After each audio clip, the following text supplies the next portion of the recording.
Hello everybody. और आप लोग कैसे हैं? उम्मीद करती हूँ सब लोग ठीक ही होंगे। मेरे शविस्ता नफीस चैनल को प्लीज़ सब्सक्राइब करिए और बेल आइकन को प्रेस करिए और आप लाइक करना बिल्कुल ना भूलें और कमेंट करके बताइएगा कि ये वीडियो कैसी लगी है। चलिए तो मैं बिना टाइम वेस्ट किए अपनी वीडियो स्टार्ट करती हूँ। आज का मेरा टॉपिक है आधुनिक भारत में। फर्स्ट यूनिट का समझ लीजिए, भारत में यूरोपीय कंपनी का आगमन। मतलब भारत में यूरोपीय कंपनी का आगमन कैसे हुआ था। तो यहाँ पे लिखा है, प्राचीन काल से ही विदेशी व्यापार हेतु भारत आया करते थे। व्यापार हेतु ही व्यापार भारत में यूरोपीय कंपनी का आगमन हुआ। सर्वप्रथम पुर्तगाल जलमार्ग होते हुए भारत आए। उनके बाद क्रमशः डच, ब्रिटिश और फ्रांसीसी भारत आए। तो भारत में फ्रांसीसी और ब्रिटिश जो थे वो दोनों लोग के बीच मिल के बहुत ही मतभेद थे। तो मैं स्टार्ट करती हूँ कर्नाटक का युद्ध। कर्नाटक के युद्ध में देखिए 1786 ईस्वी से 63 ईस्वी तक में अंग्रेज और फ्रांसीसियों के मध्य युद्ध लड़ा गया था। ये युद्ध 17वीं शताब्दी से 18वीं शताब्दी के तक अंग्रेज और फ्रांसीसियों के मध्य व्यापार को लेकर लड़ा गया था। ये दोनों व्यापार को बढ़ाने एवं अधिकाधिक लाभ उठाने हेतु अग्रसर थे। इसी कारण इन्हीं दोनों लोग के बीच कर्नाटक का युद्ध हुआ था। तो चलिए हम देखते हैं प्रथम कर्नाटक युद्ध। ये 1786 ईस्वी से सॉरी चालीस सॉरी चालीस सौ चाल 1740 छियालीस छियालीस से 48 ईस्वी तक। मेरी हिंदी थोड़ा वीक है।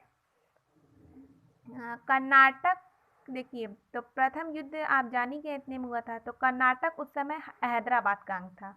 ठीक है, ये युद्ध 1786 से 48 ईस्वी तक में अंग्रेज और फ्रांसीसियों के मध्य लड़ा गया ये युद्ध है।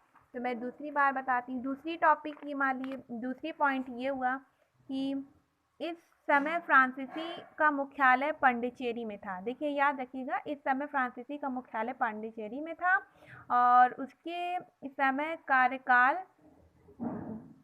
कार्यकाल जीजी मसूलीपट्टनम, करिकल, माही, सूरत और चंद्रनगर में थे। और देखिए तीसरा पॉइंट ये है कि अंग्रेज़ों का मुख्यालय मद्रास, मुंबई और कलकत्ता में था। मैंने अपनी तरफ से पूरी कोशिश की है कि नोट्स बहुत अच्छी बनाऊं ताकि आप लोगों तक ये वीडियो पहुंच सके और आप लोग इसे नोट्स बना सकें। तो देखिए चलिए आगे चलते हैं। चौथा है, 1740 में ऑस्ट्रिया पर उत्तराधिकार को लेकर यूरोप में अंग्रेजों और फ्रांसीसियों के मध्य संघर्ष हो गया। और पांचवा पॉइंट ये था कि 1746 में भारत में दोनों कंपनियों में युद्ध शुरू हो गया था। ठीक है, इस समय पहले डुप्ली समझ लीजिए, डुप्ले जो था पांडिचेरी का फ्रेंच गवर्नर था। उसके नेतृत्व में फ्रेंच सेना ने अंग्रेजों को परास्त करके मद्रास जीत लिया। अंत में 4,000 पाउंड की राशि लेकर मद्रास को वापस दे दिया। 1748 में एला शेपल की संधि से युद्ध समाप्त हो गया। उसके बाद देखिए इस संधि में यह तय किया गया था कि किसी मामले में हस्तक्षेप नहीं करेंगे और वो दूसरे वो एक दूसरे का साथ नहीं देंगे। देखिए आप ये याद रखिएगा, प्रथम जो कर्नाटक युद्ध हुआ था उसमें एला शेपल की संधि हुई थी। ये क्वेश्चन ज़्यादातर पूछता है कि एला शेपल की संधि किस युद्ध में हुई थी, तो आप लोग ये याद रखिएगा। तो देखिए द्वितीय कर्नाटक युद्ध हुआ था 1749 ईस्वी से 54 ईस्वी तक। देखिए ये दो लोगों के बीच देखिए कर्नाटक था और दूसरा हैदराबाद था। तो कर्नाटक में देखिए जो निज़ामुल मुल्क था उसको चिनकिलिज खां भी कहते हैं। निज़ामुल मुल्क आसफ खां को चिनकिलिज खां भी कहते हैं। उसका पुत्र था नासिर जंग और सलावत जंग। ठीक है, नासिर जंग और सलावत जंग थे और सलावत जंग का पुत्र मुजफ्फर जंग था। देखिए हैदराबाद में ये आप समझ लीजिए। फिर कर्नाटक में दोस्त अली थे। तो दोस्त अली के जो पुत्र थे वो अनवरुद्दीन थे और उनके दामाद थे चादा साहब। तो चादा साहब दामाद थे। तो यहाँ पर दोस्त अली के ज़्यादातर विरासत में दोस्त अली के मतलब अगर देखा जाए तो गद्दी पर उनके पुत्र ही बैठते हैं। लेकिन यहाँ पर अनवरुद्दीन और उनके बहनोई यानी दोस्त अली के बेटे और दामाद के लेके बीच में युद्ध होने लगा था। युद्ध होने लगा था उस पर गद्दी के लिए। तो उन अनवरुद्दीन के पुत्र मोहम्मद अली थे और चादा साहब के पुत्र रज़ा थे। तो देखिए अंग्रेज़ों का साथ किसने दिया? अंग्रेज़ों ने साथ दिया था नासिर जंग, अनवरुद्दीन, मोहम्मद अली, यानी नासिर जंग और अनवरुद्दीन इसमें, कर्नाटक में अनवरुद्दीन का, और मुजफ्फर जंग इसमें। और फ्रांसीसियों ने साथ दिया था मुजफ्फर जंग और चादर साहब और रज़ा खां को दिया था। तो अभी आप मैंने जो आगे लिखा है अगर आप इसे पढ़ लेंगे तो आपको समझ में आ जाएगा ये पूरा कैसे लिखा था। तो देखिए अंग्रेज तथा फ्रांसीसी की पिछली शत्रुता थी। 1748 में निज़ामुल मुल्क की मृत्यु के बाद हैदराबाद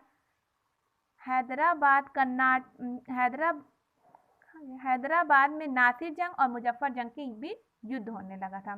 कि मतलब नासिर जंग चाहते थे मैं गद्दी पे बैठूं, मुजफ्फर जंग चाहते थे जो सलावत जंग के पुत्र थे। मुजफ्फर जंग अभी मैंने आपको बताया था, मुजफ्फर जंग सलावत जंग के पुत्र थे। तो समझ लिए यहाँ पे चाचा भतीजा में युद्ध चल रहा था।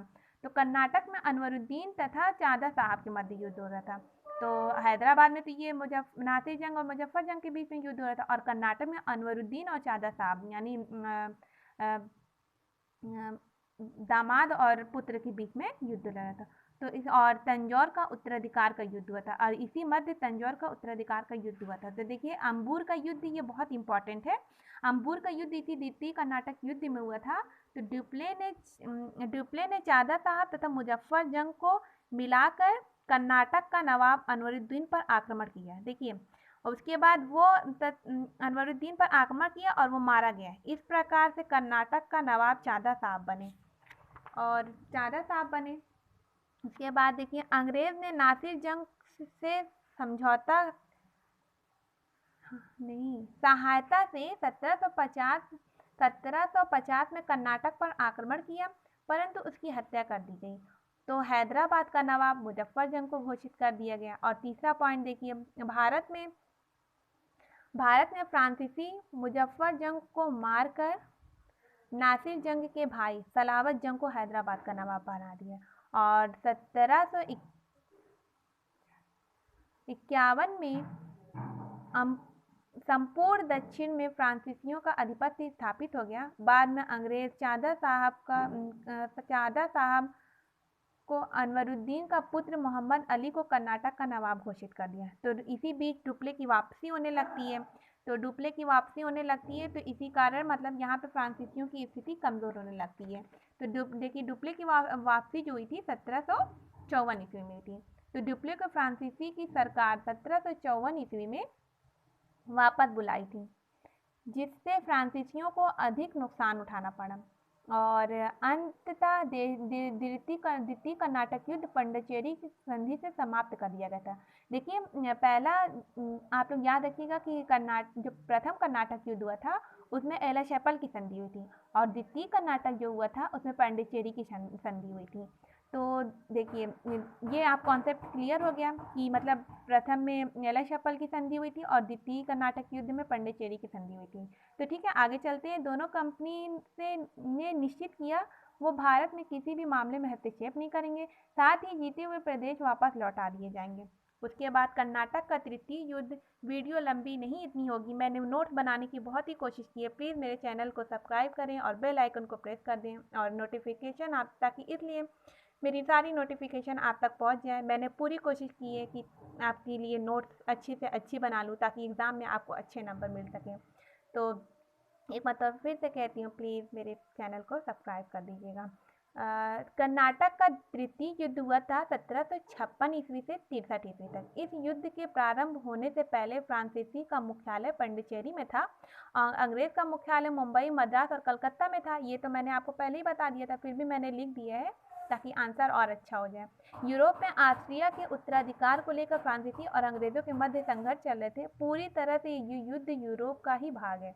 देखिए ये जो यूरोप में जो युद्ध चल रहे थे उसी को लेकर यहाँ पे अंग्रेज मतलब यहाँ पे तो जो युद्ध हो रहा था वो हैदराबाद और कर्नाटक के नवाबों को लेकर हो रहा था, लेकिन अंग्रेज और फ्रांसीसी दोनों एक दूसरे से मतलब सोचते थे हम यहाँ पे इनका नेतृत्व हम कर लें, उनका नेतृत्व हम कर लें। इसी के कारण युद्ध और लंबा चलता रह गया।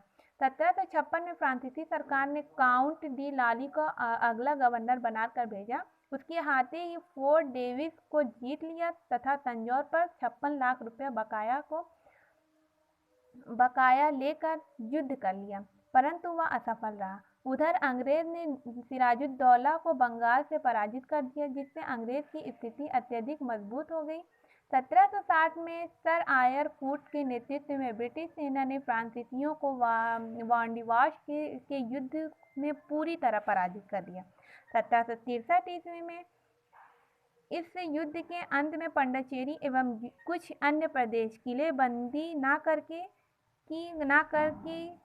शर्त पर फ्रांसीसियों को लौटा दिए। पेरिस की संधि के साथ युद्ध समाप्त हुआ। देखिए, पहला एला चैपल की संधि हुई थी, द्वितीय युद्ध में पंडिचेरी की संधि हुई थी और तृतीय युद्ध में पेरिस की संधि हुई थी।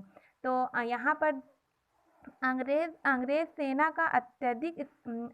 सेना का आधिपत्य स्थापित हो गया और केवल अंग्रेजों को भारतीय शासकों को सामना करना पड़ा। ये युद्ध अत्यधिक निर्णायक युद्ध रहा, जिससे फ्रांसीसी का भारत में अंत हो गया। तो मैं यहाँ पे वीडियो को ख़त्म करती हूँ। ये तृतीय कर्नाटक युद्ध समाप्त हो गया। उसके बाद तृतीय कर्नाटक युद्ध समाप्त हो गया।